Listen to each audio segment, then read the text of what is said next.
Hey everyone, welcome back to Crypto Cash. Thanks again for joining me here. Hope you're having a phenomenal day. We're taking a quick look here again at ICP, seeing kind of what's going on, helping understand, generally speaking, what's going to happen next, and if we should consider buying this dip or if the price is going to pull back any further. Okay, so we're just going to look at some better case, worst case scenarios, kind of work away from there. I do want to congratulate quickly some of our community members here as well. Had some really nice profits over the weekend. Again, Shiba Inu, we took 62% from a current trade and also 121% from a previous swing trade. Avalanche 53%, and of course ICP good 96%. That was over the weekend. I think that was on Saturday or Sunday we took those profits there. So good little trades there. We're still looking for a new entry there. It might actually be this 0.382, 0.5, or 0.618 levels. Let me just go ahead and quickly show that to you here on the chart so you can kind of see based on larger time frame fib levels here from the most recent low to the most recent high. We can see that 0.382, $8.91, $7.97, and of course 7.05 are three important areas where the price action may pull back to.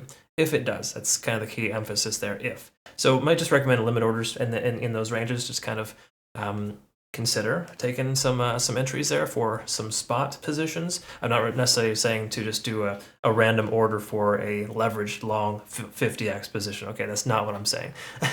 Again, be responsible, folks. But that's generally the concept here, is to consider those levels. Also, if you're going to consider dollar cost averaging, a level just above that is appropriate. So, instead of $8.91, $9.10, just a little bit above there instead of right on the nose.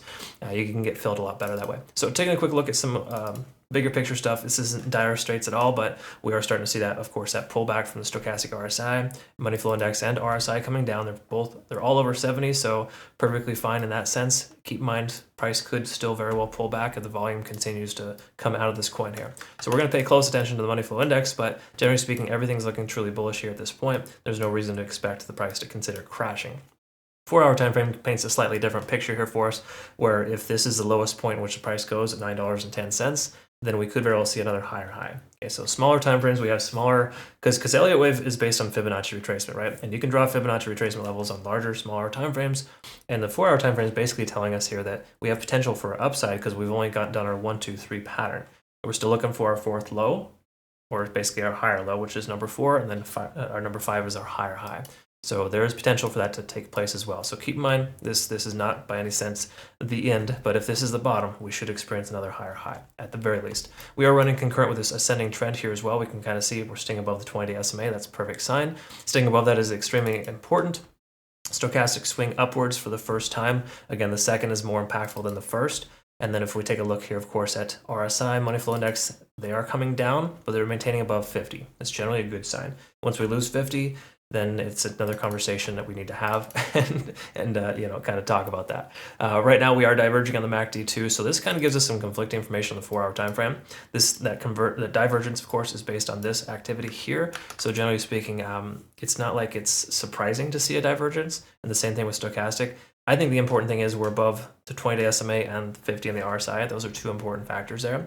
And even though we're down to roughly about a 5, we shouldn't experience too much more of a pullback. Again, it's really hard to say specifically in situations like this. We got a lot of conflicting information. Me personally, I don't like to take trades based on that because we could very well see the price pull back further. Because Bitcoin is looking pretty weak right now, and it does look like it wants to retest that lower 40,000 range. If that happens, we could see another correction from ICP, because if you see this pullback here, albeit ICP was overextended, we saw a pretty massive correction roughly the same time that ICP pulled back. Okay, so again, just some things to kind of think about. Bitcoin pulls back. We can expect something similar here, but also slightly different. Okay, again, they're not 100% correlated, but they are similar.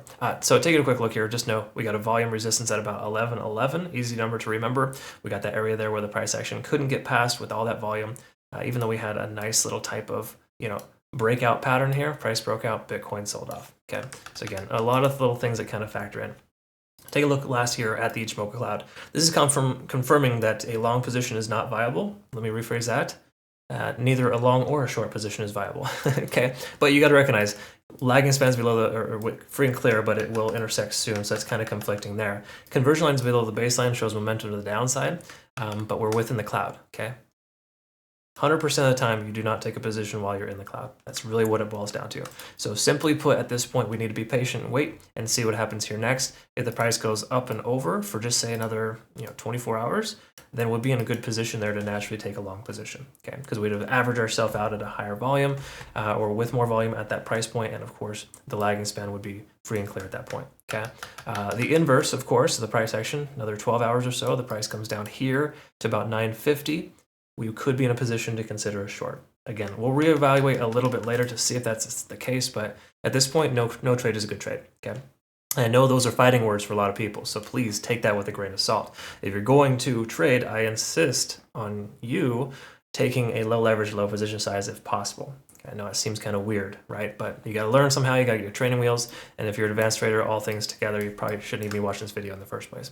Okay. Don't get me wrong. Advanced traders still watch this. But on the same accord, I like to treat every trade like a business transaction, and I don't feel very safe taking this trade. Okay, if you will. All right. So again, I know I was looking for a level here at about $8.90 or $9 even as an entry. Even if we get there, we still want to consider a few other factors, and we're not quite there yet. Okay, I hope that makes sense. I described that correctly. Quickly to note too, as well, this is also some phenomenal feedback. Thank you to my community members. They're having a great experience with Bitunix. It's an exchange that we're partnered with. $5,500 in bonus rewards. Phenomenal exchange. I can tell you, it's my favorite exchange I've ever used personally. And they treat our members very, very well. They have trailing stop losses, multiple profit targets. I have walkthroughs in my Discord in my Bitunix section, by the way, if you're curious on how to utilize it effectively. But what I want to talk about, though, with that is that there's no KYC, no VPN. It's the main reason why we partnered with them, of course, because a lot of exchanges, BingX included, requiring VPN, KYC's on the horizon. It just makes sense to transition over before all that happens. Again, that's just kind of some food for thought. I hope you learned something here today. Please like the video if you could, and we'll look forward to seeing you on the next video. Have a great rest of your day. Thanks again.